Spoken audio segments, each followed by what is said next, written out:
Hello everyone, law logic में आपका स्वागत है। मैं हूँ आस्था एक नए वीडियो लेक्चर के साथ में। हमने अब तक प्रेसिडेंट के बारे में लगभग सब कुछ पढ़ लिया है। अपने लास्ट लेक्चर में हमने ये भी देख लिया कि प्रेसिडेंट को किस तरीके से उनके पद से हटाया जा सकता है, यानी इम्पीचमेंट ऑफ प्रेसिडेंट या राष्ट्रपति पर महाभियोग। ये सब हम लोग कवर कर चुके हैं। अब हम अपने लास्ट लेक्चर जो प्रेसिडेंट से रिलेटेड है उसमें पढ़ने जा रहे हैं पावर ऑफ प्रेसिडेंट। वैसे तो ये टॉपिक काफ़ी ज़्यादा बड़ा है, इसे मैं बहुत शॉर्ट में आपके सामने रखना चाहूँगी और इसमें के कुछ जो इम्पोर्टेंट सेक्शन आर्टिकल्स हैं उन्हें मैं आपके लिए सेपरेट शॉर्ट वीडियोज़ बनाकर एक्सप्लेन करूँगी। तो आइए सबसे पहले बिना टाइम वेस्ट किए तुरंत स्टार्ट करते हैं अपना lecture, powers of president of India. देखिए, भारत में जो राष्ट्रपति हैं वो संवैधानिक प्रमुख हैं, देश के प्रथम व्यक्ति हैं। वैसे अगर हम देखें तो भारत में राष्ट्रपति की शक्तियों को हम बहुत बार कहते हैं कि सिर्फ नाम मात्र की हैं, सिर्फ कहने को। क्या कभी भी जब हम राष्ट्रपति को कंपेयर करते हैं तो क्या हम यूएसए के राष्ट्रपति को भारत के राष्ट्रपति के साथ में कंपेयर करते हैं? दोनों की पावर्स को कभी हम सिमिलर कहते हैं? जब भी कभी हम अमेरिका के प्रेसिडेंट को कंपेरिजन करना चाहेंगे तो हमेशा भारत में प्राइम मिनिस्टर के साथ में करेंगे, क्योंकि हम पार्लियामेंट्री सिस्टम है, हम प्रेसिडेंशियल सिस्टम नहीं है। लेकिन फिर भी क्योंकि भारत के राष्ट्रपति देश के प्रथम व्यक्ति हैं, संवैधानिक प्रमुख हैं, इसलिए और एग्जीक्यूटिव हेड भी हैं, इसलिए उनके पास ऐसी बहुत सारी पावर्स होती हैं जो हमारे लिए जानना बहुत ज़्यादा इम्पॉर्टेंट है, ताकि हम ये जान पाएँ कि कितना ज़्यादा महत्वपूर्ण पद है। देखिए, अगर हम इनकी पावर्स को डिवाइड करना चाहें तो स्क्रीन पे आप देख सकते हैं। इसे हम डिवाइड कर सकते हैं legislative powers, executive powers, judicial powers, financial powers, diplomatic powers, military and emergency powers. इनमें हम इसे डिवाइड कर सकते हैं। इसके साथ में एक पावर कुछ लोग और जोड़ के कहते हैं वीटो पावर, जो कि कुछ है कुछ नहीं है, इसे हम अलग से डिस्कस करेंगे। तो आइए सबसे पहले स्टार्ट करते हैं लेजिस्लेटिव पावर के साथ में। जैसे कि लेजिस्लेटिव वर्ड आप जानते हैं विधायिका या विधायी कार्य। विधायी का मतलब क्या है? कानून बनाने का कार्य, विधि निर्माण का काम जो है वो लेजिस्लेचर करती है या विधायिका करती है। तो कोई भी जो इस तरीके से संबंधित शक्ति है जो विधि के निर्माण से संबंधित है, जो संसद का काम है, उस काम को जब राष्ट्रपति करते हैं तो उसे हम कहते हैं।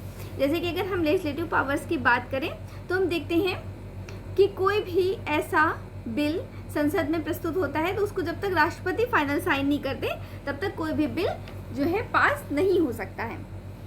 इसके साथ में जो मनी बिल है वो राष्ट्रपति के रिकमेंडेशन के साथ में ही आता है।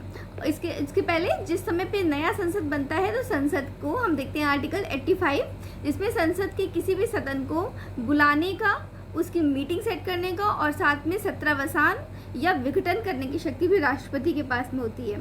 हालांकि 85 में इस बात को मेंशन किया गया है कि एक मीटिंग से दूसरी मीटिंग के बीच में 6 महीने से ज़्यादा का गैप नहीं होगा, लेकिन राष्ट्रपति के पास ये पावर है कि वो संसद के किसी सदन की मीटिंग को बुलाएं, सत्र को बुलाएं, उसको जो है उसकी मीटिंग करें, बैठक ऑर्गेनाइज करें, या फिर इसके अलावा उसमें सत्रावसान यानी कि उस समय की छुट्टी कर दें। सत्र आपको पता है 3 सत्र होते हैं। इसके अलावा यह विघटित कर दें। विघटित करना ऐसा नहीं कि राष्ट्रपति के अपने मूड की बात है कि उन्हें समझ में नहीं आया तो विघटित कर दिया। विघटित करने की कंडीशन ये है कि जब कभी ऐसा लगता है कि लोकसभा में जो भी रूलिंग पार्टी है उन्होंने अपना जो है बहुमत खो दिया है, अपना विश्वास खो दिया है, उस स्थिति में होता है। ये चीज़ें मैं आपको बेहतर तरह से पढ़ाऊँगी जब मैं आपको विधायिका पढ़ाऊँगी, ठीक है? फिलहाल के लिए ये चीज़ें। इसके अलावा राष्ट्रपति के पास ज्वाइंट सेशन बुलाने की भी पावर होती है। 108 में हम देखते हैं कि 108 में जब कभी किसी बात पर दोनों सदन राजी नहीं हो पाते हैं, यानी कोई भी प्रस्ताव पारित हुआ लेकिन दोनों सदन उस पर सहमत नहीं हो पा रहे हैं, तो दोनों सदनों को सहमत करने के लिए क्या करते हैं? राष्ट्रपति दोनों की संयुक्त बैठक बुलाते हैं। उसमें राज्यसभा और लोकसभा दोनों ही शामिल होते हैं और वहाँ पर जो भी निर्णय होता है वो दोनों सदनों की संयुक्त जो है बहुमत के साथ में होता है, ठीक है? तो इसको हम कहते हैं संयुक्त बैठक। तो इसको भी बुलाने का कार्य किसका है? हमेशा राष्ट्रपति का ही ये कार्य होता है। यहाँ पर हम ये भी देखते हैं कि अगर कभी कोई भी प्रोसीडिंग है उसमें लोकसभा के लिए अगर वहाँ स्पीकर नहीं है, डिप्टी स्पीकर नहीं है, तो उस कंडीशन में कौन लोकसभा की जो है बैठक को हेड करेगा, ये डिसीजन हमेशा राष्ट्रपति ही लेते हैं। इसी के साथ में जब हम राज्यसभा देखते हैं तो वहाँ भी देखते हैं अगर कभी ऐसा है कि जो सभापति हैं या उपसभापति हैं वो मौजूद नहीं है तो उस स्थिति में कौन हेड करेगा, इसका फैसला हमेशा राष्ट्रपति ही लेते हैं। इसके अलावा एक बहुत ही इम्पॉर्टेंट यहाँ पर ड्यूटी होती है, पावर होती है राष्ट्रपति की कि संसद में राज्यसभा में 12 सदस्यों को, जो कि कला, विज्ञान, साहित्य या समाज कार्य से संबंधित होते हैं, इन 4 फील्ड से चुने हुए लोगों को वहाँ पर जो है अपॉइंट, नॉमिनेट करने की ड्यूटी। जब हम इलेक्शन ऑफ प्रेसिडेंट पढ़ रहे थे तो हमने चीज़ को पढ़ा था कि प्रेसिडेंट के इलेक्शन में नॉमिनेटेड मेंबर्स पार्टिसिपेट नहीं करते हैं। तो ये नॉमिनेटेड मेंबर्स कौन होते हैं? राष्ट्रपति ही इन्हें 12 सदस्यों को राज्यसभा में नॉमिनेट करते हैं। कैसे नॉमिनेट करते हैं? जो कि किसी आर्ट की फील्ड के या लिटरेचर की फील्ड के या साइंस की फील्ड में या सोशल वर्क की फील्ड से जो है बहुत ही विशेष ज्ञान या विशेष अनुभव रखते हैं, उन्हें जो है राष्ट्रपति राज्यसभा में नॉमिनेट करते हैं। ऐसा क्यों करते हैं? तो ऐसा करने का मेन कारण ये है कि किसी व्यक्ति के पास अगर कोई विशेष कौशल है तो वो देश के काम आए, और एक व्यक्ति जो किसी क्षेत्र में बहुत विशेष पकड़ रखता है, ज़रूरी नहीं है कि वो चुनाव लड़ने की क्षमता या फिर जनता के बीच भी वो पकड़ रखता हो। इसके लिए विद्वान लोगों को या विशेष योग्यता रखने वाले लोगों को चुनाव की जद्दोजहद से बचाने के लिए, चुनाव की उथल पुथल से बचाने के लिए ये बात की गई है कि यहाँ पर उन्हें राष्ट्रपति द्वारा नॉमिनेट किया जाता है। ठीक है, इसके बहुत सारे एग्जाम्पल्स हैं, आप देखेंगे तो आपको मिलेगा। ठीक है, जैसे सचिन तेंदुलकर जी को जो है खेल के फील्ड के थे, लेकिन उनको भी कला के उसमें जो है वहाँ पे नॉमिनेट किया गया। इस तरीके से आपको बहुत सारे एग्जाम्पल्स मिलेंगे। इसके अलावा लोकसभा में 2 सदस्यों को राष्ट्रपति नॉमिनेट कर सकते हैं अगर उन्हें ऐसा लगता है कि पार्लियामेंट में एंग्लो इंडियंस का, आंग्ल भारतीय जो संप्रदाय उसका जो है रिप्रेजेंटेशन प्रॉपर नहीं है। अगर राष्ट्रपति को ऐसा लगता है कि रिप्रेजेंटेशन प्रॉपर नहीं है तो उन्हें अपॉइंट कर सकते हैं। ज़्यादातर लगता ही है हमेशा, क्यों? क्योंकि 2 लोग और मिल जाते हैं रूलिंग पार्टी को जो कि उनके फेवर में वोट कर सकते हैं। तो यहाँ पर क्या करते हैं कि इनको भी अपॉइंट कर लेते हैं। ठीक है, तो यहाँ हम क्या देख रहे हैं? टोटल 14 मेंबर्स हो गए, 12 हो गए आपके राज्यसभा में और 2 हो गए आपके लोकसभा में। इन्हें राष्ट्रपति नॉमिनेट करते हैं, ये भी राष्ट्रपति की एक पावर है। जब हम बात करते हैं राज्यसभा की तो हम बात करते हैं 80 क्लॉज 3, और जब हम लोकसभा की बात करते हैं तो हम आर्टिकल 331 की बात करते हैं। इसके अलावा हम ये भी देखते हैं कि पार्लियामेंट में अगर किसी पर्सन को डिस्क्वालीफाइड किया जाता है, डिक्वालीफाइड करेंगे यानी ये पर्सन अब यहाँ पर काम करने के लिए ठीक नहीं है, इसके ऊपर कोई भी शेड्यूल 10 का कोई आरोप लग गया है या फिर कोई और रीज़न से किसी को बताएंगे क्वालिफाई नहीं करता है पार्लियामेंट का मेंबर होने के नाते, तो इसका फाइनल जजमेंट कौन करता है? तो राष्ट्रपति करते हैं। किसके साथ? लेकिन यहाँ पे एक बात बहुत ध्यान देने वाला क्वेश्चन है, आपसे ऑब्जेक्टिव में बहुत पूछा जाता है, क्योंकि जनरली हम क्या देख रहे हैं, हमने जितनी पावर्स डिस्कस की हम आगे करेंगे वो सभी पावर्स राष्ट्रपति अपने मंत्रिपरिषद की सलाह के साथ में एग्जीक्यूट करते हैं। उनमें से कोई भी पावर वो सिंगल हैंड एंजॉय नहीं करते, बल्कि अपनी मंत्रिपरिषद की सलाह के साथ में करते हैं। जो मंत्रिमंडल है उनका कैबिनेट उसकी सलाह के साथ में करते हैं। लेकिन जब हम बात करते हैं कि पार्लियामेंट के किसी मेंबर को अयोग्य घोषित करना या फिर बताना कि अयोग्य नहीं है, ठीक है, तो ये जो फाइनल जजमेंट करते हैं राष्ट्रपति 103 में, ये वो किसकी सहायता से करते हैं? तो यहाँ पर हम बात करेंगे निर्वाचन आयुक्त की। जो देश के निर्वाचन आयुक्त हैं, चुनाव आयुक्त हैं, उनकी सहायता से, उनकी जो है सलाह पर यहाँ राष्ट्रपति जजमेंट लेते हैं। तो यहाँ पर ये वाला फैसला राष्ट्रपति मंत्रिपरिषद की सलाह पर नहीं कर रहे हैं, बल्कि निर्वाचन आयुक्त की सलाह पे कर रहे हैं। ठीक है, तो इस बात को आप बहुत ध्यान दीजिएगा, क्योंकि ये एक बहुत डिफरेंट क्वेश्चन बनता है और ये आपसे ऑब्जेक्टिव में खूब पूछा जाता है। इसके बाद हम देख सकते हैं कि कोई भी बिल, जो मैंने स्टार्टिंग में कहा था आपसे, अगर पेश होना है तो वो पहली बात तो मनी बिल है तो राष्ट्रपति की रिकमेंडेशन पे ही आएगा। दूसरी चीज़, अगर वो एक सिंपल बिल भी है तब भी जब तक राष्ट्रपति अपना हस्ताक्षर करके नहीं देंगे, कोई भी बिल, कभी भी विधेयक, कभी भी अधिनियम नहीं बन सकता। ठीक है, जब तक राष्ट्रपति का सिग्नेचर नहीं होगा कोई बिल पास नहीं हो पाएगा। ठीक है, इसके साथ में ये मेन हम कहें तो एग्जीक्यूटिव पावर्स आपकी यहाँ पे लेजिस्लेटिव पावर्स हैं।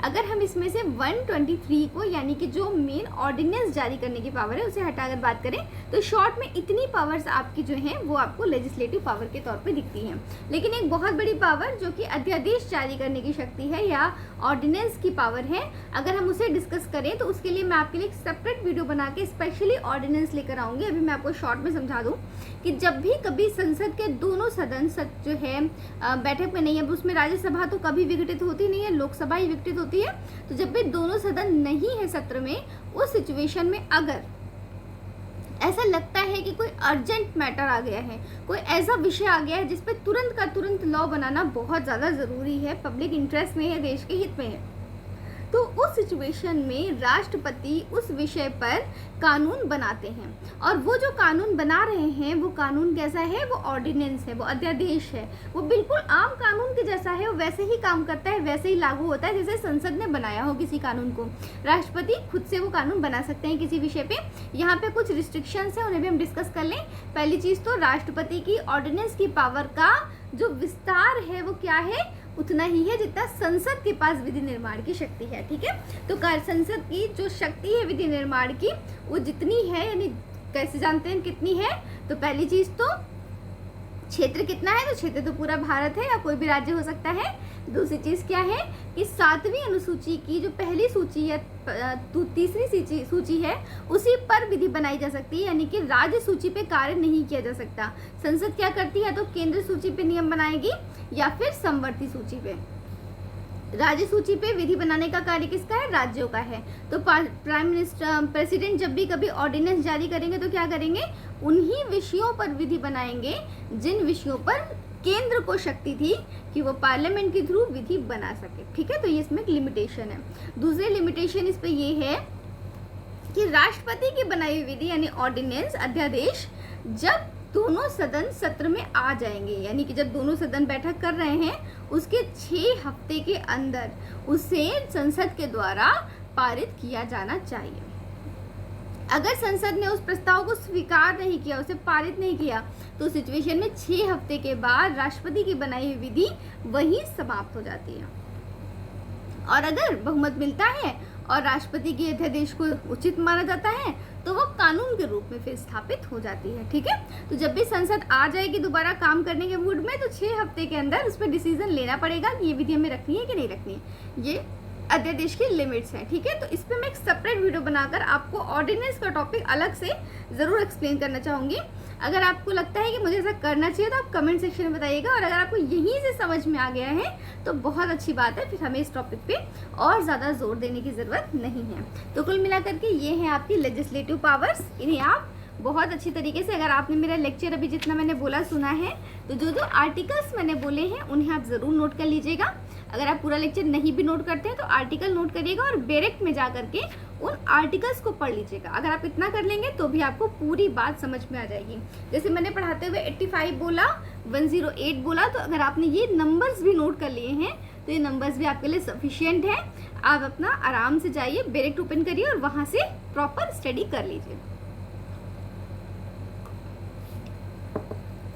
अब आइए बात करते हैं एग्जीक्यूटिव पावर की।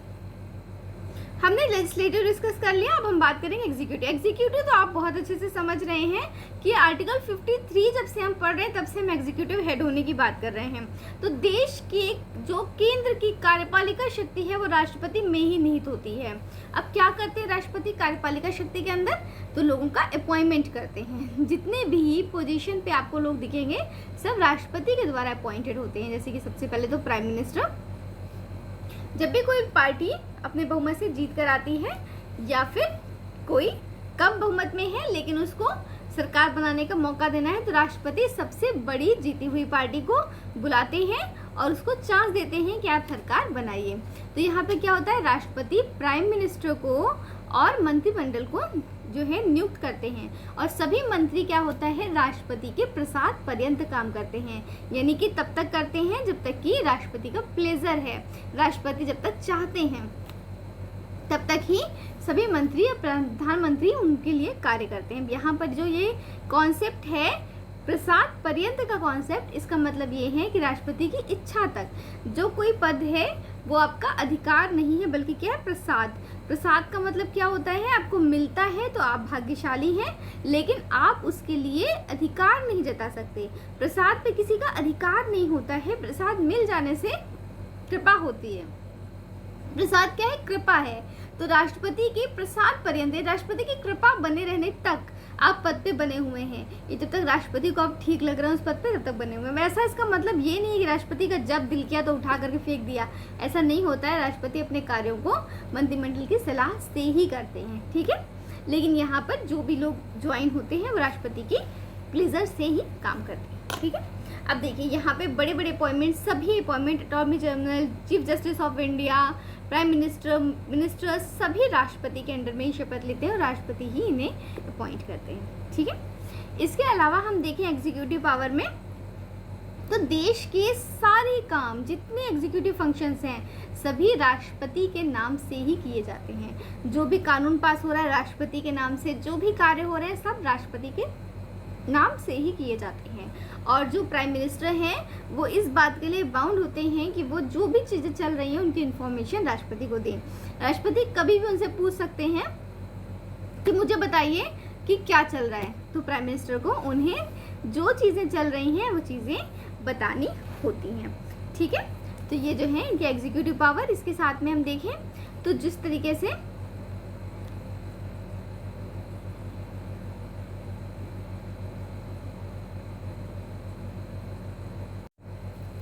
इसके साथ ही प्रेसिडेंट SC ST जो कैटेगरी में कौन आएगा उसकी लिस्ट के लिए अपनी तरफ से बताते हैं कि SC ST जो है schedule caste and schedule tribe की जो शेड्यूल है उसके बारे में भी राष्ट्रपति का ही राइट रहता है। साथ में इनके एरिया को जानने के लिए कोई भी कमीशन जो इससे रिलेटेड है, अब देखते हैं 338A 338B जो आपका 338 है, इसके अंदर जो है इसके लिए कोई कमीशन अपॉइंट कर सकते हैं जो इन एरियाज़ का इन्वेस्टिगेशन करे और वहाँ की कंडीशंस को बताएं।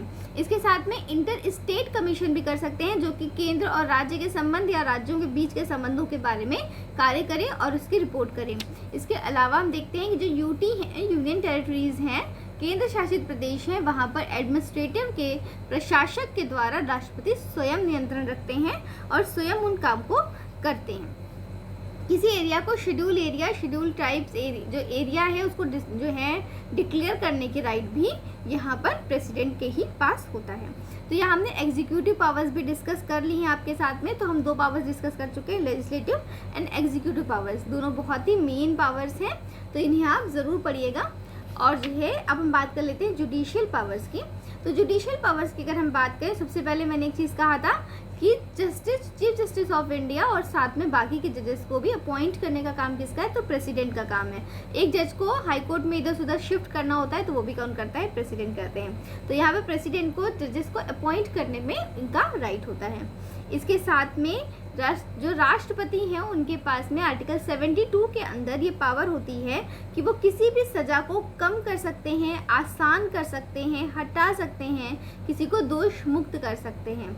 यानी यहाँ पर अगर किसी को सुप्रीम कोर्ट ने कोई भी या हाई कोर्ट ने कोई पनिशमेंट दे रखी है तब भी वहाँ पर क्या होता है कि राष्ट्रपति उस पनिशमेंट को कम कर सकते हैं या आसान कर दें, उसका रूप बदल दें या उसको ख़त्म ही कर दें। यानी किसी दोषी व्यक्ति को अगर वो क्षमा कर दें तो यहाँ क्या होगा, उसे क्षमादान हो जाएगा, मुक्त हो जाएगा, तो उसने कभी कोई अपराध किया ही ना हो। तो इसे हम राष्ट्रपति की क्षमादान की शक्ति कहते हैं, आर्टिकल 72। इसके ऊपर भी मैं आपके लिए एक सेपरेट वीडियो बनाऊंगी क्योंकि एक बड़ा टॉपिक है, तो मैं इसे कवर करते हुए एक सेपरेट वीडियो आपके लिए ज़रूर बनाऊंगी। अगर आप जो हैं आपको यही समझ में आ गया है तो बहुत अच्छी बात है। देखिए यहाँ पे इसके अलावा यहाँ 3 कंडीशंस होती हैं। पहली चीज़ तो ये कि अगर मिलिट्री के जो है मार्शल कोर्ट्स के दिया हुआ डिसीजन है तो वहाँ पे राष्ट्रपति अपना क्षमादान दे सकते हैं। दूसरी कंडीशन ये है कि अगर एग्जीक्यूटिव पावर वहाँ पर कार्य कर रही थी, जो पनिशमेंट है जिससे रिलेटेड, वो किससे रिलेटेड है, सेंटर की एग्जीक्यूटिव पावर से, सेंटर के लॉ से रिलेटेड है, तो वहाँ राष्ट्रपति क्षमादान दे सकते हैं। तीसरी चीज़, अगर कैपिटल पनिशमेंट है यानी फांसी की सज़ा हुई है तो ऐसी सिचुएशन में राष्ट्रपति के पास क्षमादान की शक्ति होती है। ठीक है, क्योंकि राज्यपाल भी हमारे पास, तो कुछ पावर्स हमें राज्यपाल को भी देनी है, तो इसीलिए हमने पावर्स को थोड़ा थोड़ा डिवाइड कर दिया।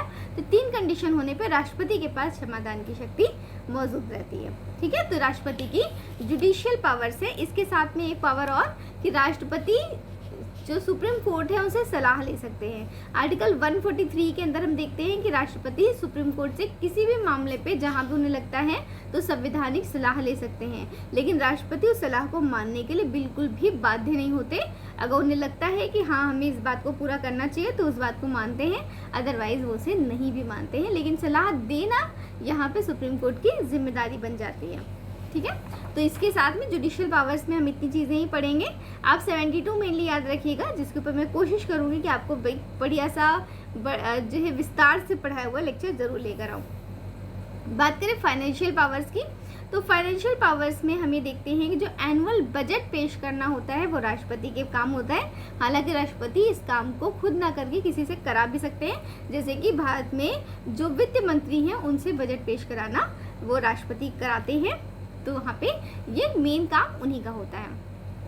इसके अलावा मनी बिल तब तक इंट्रोड्यूस नहीं हो सकता जब तक कि राष्ट्रपति की प्रायर रिकमेंडेशन ना हो यहाँ पर।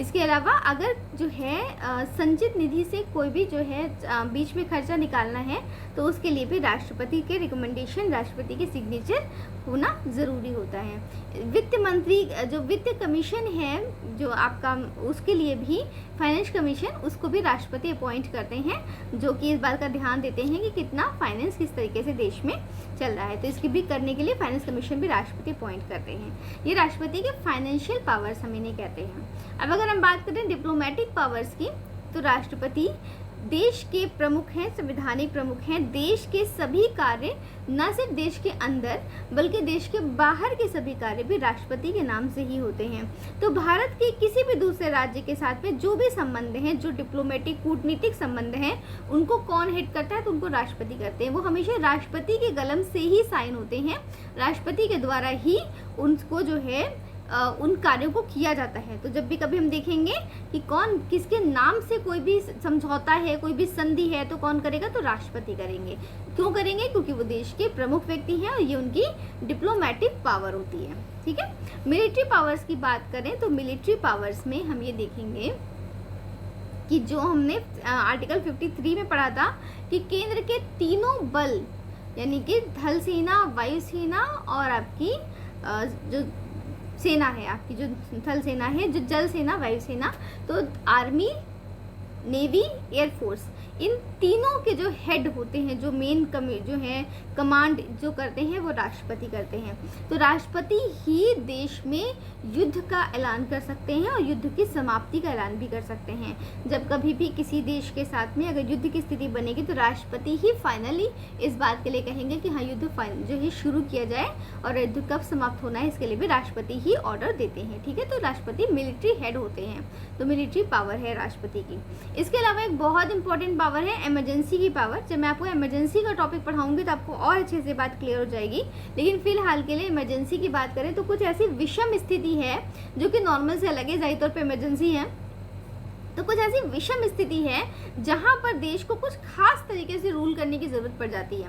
3 कंडीशंस हैं यहाँ पे। सबसे पहले तो जो सेंट्रल इमरजेंसी है, केंद्र की तरफ से है, यानी पूरा जो है पूरा देश, नेशनल इमरजेंसी से हम कहते हैं। दूसरी चीज़ है जब किसी स्टेट में इमरजेंसी अप्लाई होती है, उस देश के लिए होती है। तीसरी कंडीशन है जब फाइनेंशियल इमरजेंसी होती है। ईश्वर की दया से आज तक कभी फाइनेंशियल इमरजेंसी भारत में नहीं लगी और कभी लगे भी ना। तो अभी हम क्या देखेंगे? सबसे पहले नेशनल इमरजेंसी। 3 ग्राउंड है इसके: war, aggression, external aggression and arm rebellion. War आप समझ ही रहे हैं, युद्ध हो गया किसी देश के साथ में, इमरजेंसी अप्लाई करनी पड़ेगी। दूसरी चीज एक्सटर्नल एग्रेशन है, सामने की तरफ से इस तरीके का व्यवहार किया जा रहा है कि युद्ध की गहमा गहमी बनी हुई है, इमरजेंसी अप्लाई की जा सकती है। और तीसरा है आर्म रिबेलियन, पहले ये सशस्त्र विद्रोह।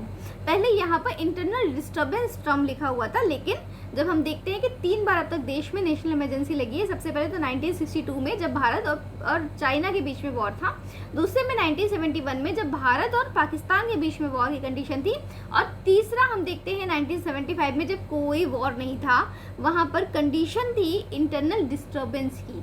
क्यों? वो कहानी मैंने आपको कभी ना कभी ज़रूर सुनाई होगी, जब जो है राजनारायण और इंदिरा गांधी जी का केस हुआ था, राजनारायण जी और इंदिरा गांधी जी का केस हुआ था यहीं आपके इलाहाबाद हाई कोर्ट में, आपके यूपी में। और यहाँ पर इस बात को कह दिया गया था माननीय न्यायमूर्ति के द्वारा कि इंदिरा गांधी जी ने गलत साधनों का इस्तेमाल करके अपना बरेली का इलेक्शन जीता है, इसकी वजह से इनके ऊपर स्टे ऑर्डर लगाया जाएगा, मतलब इनकी जो है चुनाव रद्द कर दिया जाएगा और 6 महीने के लिए चुनाव नहीं लड़ सकती हैं। उस कंडीशन में यहाँ इन्होंने क्या किया था, स्टे ऑर्डर लिया और सेंटर में जाकर के इमरजेंसी अप्लाई कर दी 1975 में। उसके बाद ये इमरजेंसी चलती रही। 1977 में जाकर दोबारा इलेक्शन कराने पड़े, और जब इलेक्शन हुआ तो दूसरी पार्टी जीती, तब जाकर के आपकी दूसरा सरकार और दूसरी चीज़ बनी। तो जो ये चीज़ मैं कह रही हूँ कि जब 44th कॉन्स्टिट्यूशन अमेंडमेंट हुआ, यानी दूसरी सरकार बनी 1977 में, तो 1978 में 44th कॉन्स्टिट्यूशन अमेंडमेंट आया, जिसमें इंटरनल डिस्टर्बेंस टर्म को हटा दिया गया। और आज की डेट में आप क्या टर्म पढ़ते हैं? आर्टिकल 352 में आप पढ़ते हैं आर्म रिबेलियन, जो मैंने शुरू में कहा सशस्त्र विद्रोह, यानी आंतरिक अशांति है कह के आप इमरजेंसी अप्लाई नहीं कर सकते। इमरजेंसी सिर्फ तब लगेगी जब या तो युद्ध होगा, या एक्सटर्नल एग्रेशन होगा, या फिर देश के अंदर लोग हथियार लेकर एक दूसरे पे आक्रमण कर रहे हैं या किसी पे आक्रमण कर रहे हैं। हथियार इंक्लूडेड नहीं है तो इंटरनल इमरजेंसी अप्लाई नहीं होगी, क्योंकि जो इंटरनल डिस्टर्बेंस का टर्म था वो इतना ज़्यादा बड़ा था कि उस सिचुएशन में उसका बहुत ज़्यादा मिसयूज होने के चांसेस थे, जो कि 1975 में हुआ भी। इसी के लिए यहाँ पे वर्ड को हटा दिया गया। ठीक है, तो ये इमरजेंसी हो गई। दूसरे नंबर की इमरजेंसी होती है जो स्टेट में अप्लाई होती है, जब स्टेट का कॉन्स्टिट्यूशनल सिस्टम फेल हो जाता है, उसे हम कहते हैं स्टेट इमरजेंसी। यहाँ पे संवैधानिक तंत्र विफल है, केंद्र ही उसे संभालेगा, इसे हम जो है स्टेट इमरजेंसी या संवैधानिक इमरजेंसी कहते हैं। इसके बाद फाइनेंशियल इमरजेंसी, जब देश में वित्तीय आप जो है संकट आ जाए, जैसा अभी तक हुआ नहीं, कभी हो भी ना, तो ये आपकी इमरजेंसी की पावर है। तो इसमें पावर राष्ट्रपति की क्या है? राष्ट्रपति ही इमरजेंसी को प्रोक्लेम करते हैं, राष्ट्रपति ही उद्घोषणा करते हैं कि आपातकाल जो है शुरू हुआ है, यानी आपातकाल की उद्घोषणा राष्ट्रपति के द्वारा की जाती है। तो इसीलिए ये राष्ट्रपति की पावर है कि वो आपातकाल की घोषणा कर रहे हैं। लेकिन ऐसा नहीं है कि राष्ट्रपति का जब दिल किया तो उठाया, इमरजेंसी डिक्लेयर कर दी, वो हमेशा जो है मंत्रिमंडल की सलाह पर ही काम करते हैं। ठीक है, तो मैं इमरजेंसी का टॉपिक आपको पढ़ाऊंगी तो आपको बहुत अच्छी तरीके से इसको एक्सप्लेन कर दूंगी। फिलहाल मुझे उम्मीद है कि आपको legislative, executive, judiciary, financial, diplomatic, military और इमरजेंसी सभी पावर्स क्लियर हो गई होंगी। मेरी तरफ से आपके लिए होमवर्क है कि आप वीटो पावर पढ़िए और मुझे ये बताइए कि वीटो पावर भारत में अप्लाई है कि नहीं है। देखिए, मैं आपको वीटो पावर का इंट्रोडक्शन दे देती हूँ। वीटो पावर अमेरिकन प्रेसिडेंट के पास होती है। उसका मतलब होता है किसी बारे में अगर वो कुछ भी नहीं कहता, किसी भी तरीके का कोई विवाद नहीं, तो उसे कोई पूछ नहीं सकता।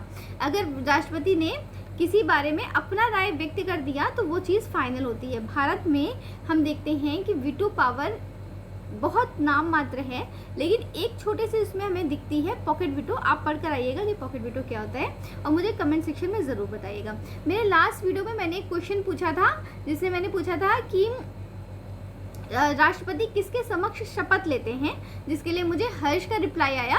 वेरी गुड हर्ष, आपने बताया मुझे कि प्रेसिडेंट जो है चीफ जस्टिस ऑफ इंडिया या उनके एब्सेंस में जो सीनियर मोस्ट जज हैं वो। तो मुझे बहुत अच्छा लगता है जब आप कमेंट करके मुझे आंसर करते हैं।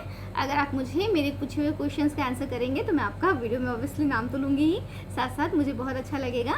तो कोशिश करिए कि आप पढ़िए, आंसर कीजिए, पार्टिसिपेट करेंगे तो आपका कॉन्सेंट्रेशन लेवल बढ़ेगा। अगर आपको मेरे पढ़ाने के तरीके से विषय समझ में आता है तो मेरे चैनल को सब्सक्राइब कीजिए, वीडियोस को लाइक कीजिए, शेयर कीजिए, एंड मोस्ट इम्पॉर्टेंट कि आप अपनी पढ़ाई कंटिन्यू रखिए। चलिए मिलते हैं फिर